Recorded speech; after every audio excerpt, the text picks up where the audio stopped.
They finance both sides of the war. We must hurry! That's him, the Red Shield courier! Shoot him! No! I'm not shooting anyone. Damn it, Pop! What?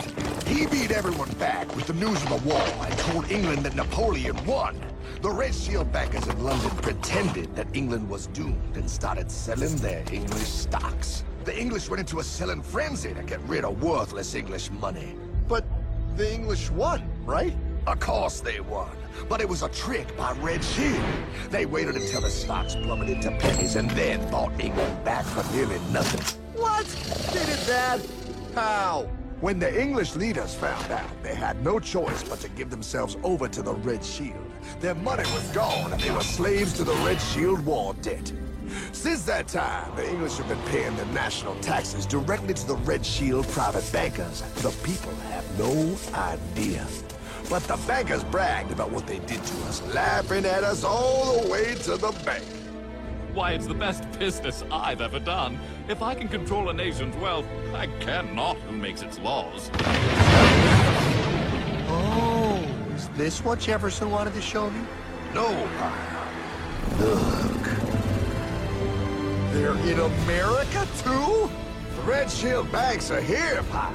Seeking a way to conquer our American dream. The dream you have, Pyle. The dream of free men.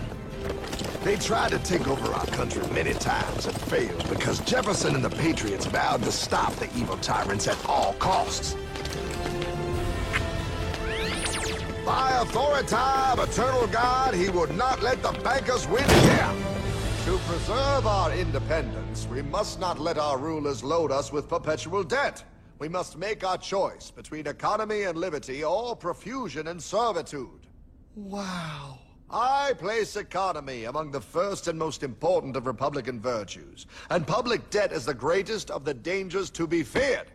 It is incumbent on every generation to pay its own debts as it goes. We must have a central bank to secure this country's finances. If the American people ever allow private banks to control the issue of their money, first by inflation and then by deflation, the banks and corporations that will grow up around them will deprive the people of their property until their children will wake up homeless on the very continent their fathers conquered. Jefferson, you're mad. This country will have a central bank. Who's that? America's first Secretary of Treasury. Alexander Hamilton? Not for long. Aaron Burr, Thomas Jefferson's vice president. They didn't take too kindly to our first Sec Treasury. Sweet shot, Burr. The first attempt at a central bank only lasted 20 years and we shut it down. But the bankers tried again against Old Hickory President Andrew Jackson. You are a den of vipers and thieves. I intend to rout you out, and by the eternal God, I will rout you out. After surviving an assassination attempt, Jackson finally defeated the bank in 1836. When asked what was the greatest accomplishment in his life, Old Hickory replied, I killed the bank. And those were his last words. I killed the bank.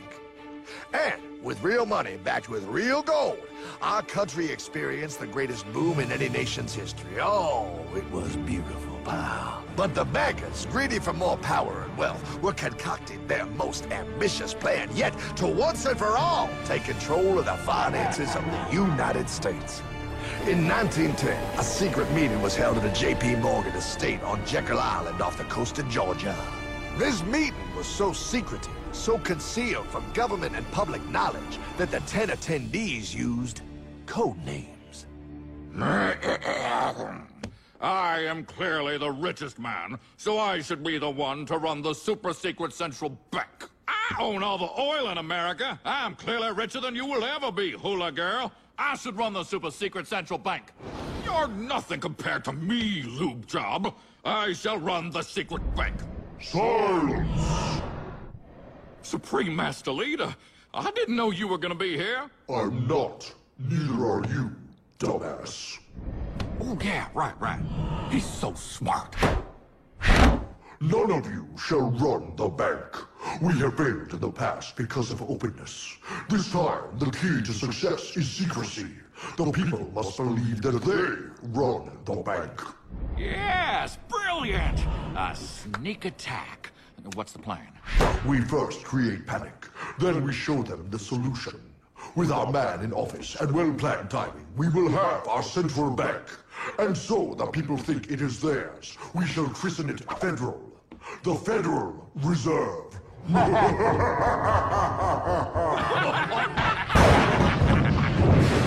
They struck on December 23rd, 1913. When most of our Congress were at home eating fruitcake, these bastards, I mean bankers, presented their treasonous act to their newly elected accomplice, Woodrow Wilson, who had fortuitously already agreed to sign it before he was even elected. Wait, the IRS? I thought we always had the IRS. No, pal. They did this to us too. The Fed now has the exclusive power to print America's money. They loan this money to our banks and our government at interest, putting immediate debt on our own money, printing more and more, so each dollar they print becomes worth less than the one before.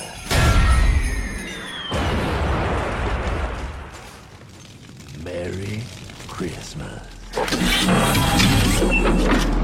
What in the hell is that? That pie is how our government now must pay back these debts to the Fed. Your taxes do not go to your government. They don't? It's the greatest theft in human history. But, okay, I mean, I sort of get what you're saying, but it's all so confusing. And really, Hartman, I don't see how it affects me at all. If I had more money, none of this would have happened. Hartman?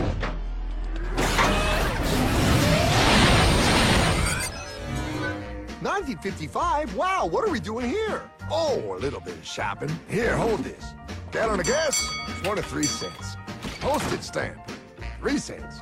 Ounce of gold, $35. Hot baby. Priceless. Best be getting back. Hey, Hartman! I need my car, man! Oh, was that my gold, Jay? Yeah, he'll be fine. Now, pal, would you agree that you have the same exact things you had in 1955? Yeah, 1 stamp, 1 gallon of gas, 1 ounce of gold, and 1 home. Wow, we just made a lot of money. Right. Hey! Gotta pay your taxes. Bet it's nice to have made all that money. Wait, that isn't fair. Now I actually have less money. I can't even go buy the things I just sold. The IRS and the Fed's inflation work together, pal. They aren't just taxing gain, they are taxing their inflation. You are no richer than you were in 1955. Now, does that sound fair or American to you? Yeah, but I mean, who doesn't hate taxes? I hate the IRS anyway. Pal, the higher they make the inflation, the more your money they take. It's thievery. You're not paying taxes on any more. You are paying taxes on the same, and now you have less. They take our property away right in front of our eyes, just like Thomas Jefferson said they would. What's that? Oh, they found us! Quick, my sword! What sword? We don't need your banking machine! I'll condemn you to die, damn it! Die! Pile! The Yankee bogey on my 9! Take him at his knees!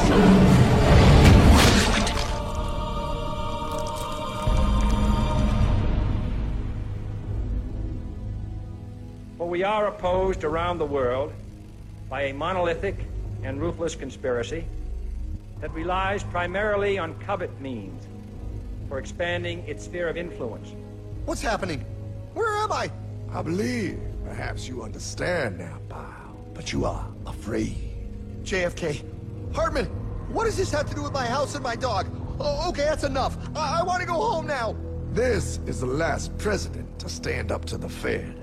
You must see. On June 4, 1963, President Kennedy signed Executive Order 11110. This executive order empowered the U.S. Treasury to issue real money without the Fed. It would have worked. Kennedy's plan to dismantle the Federal Reserve machine had begun. But 6 months later, John F. Kennedy went to Dallas and never returned. No way. No way they could do that! The new president, Lyndon Johnson, threw out Kennedy's order. And since JFK, no president has dared confront the secret powers behind the Federal Reserve. They consolidate bigger and bigger banks, print more and more money, accountable to no one, decimating our nation's wealth for the benefit of a few. Why? Why do this? If they hurt us, it hurts the global bankers too. No, pal. They are protected. They are too big to fail. But I'm not. Those sons of bitches! Sons of bitches all.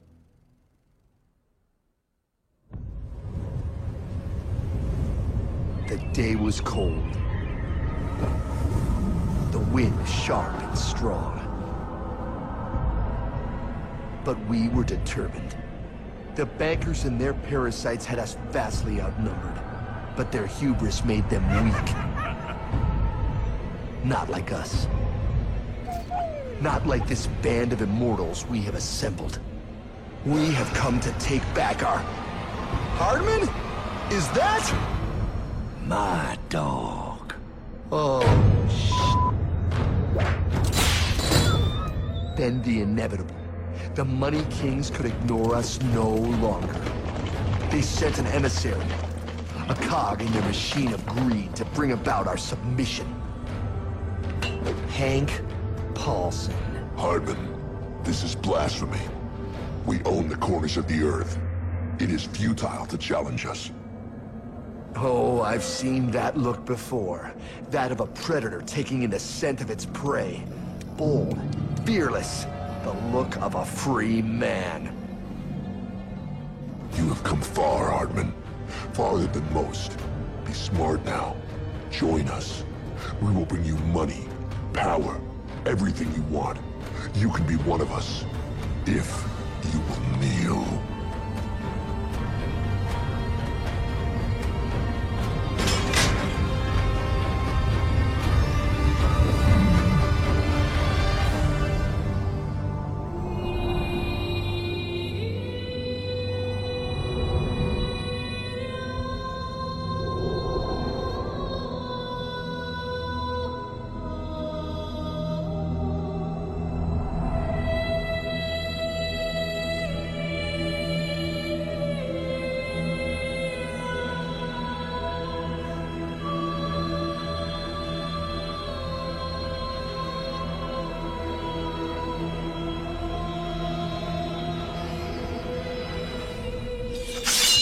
Madman. You're a madman. We're offering you everything. What do you think this is?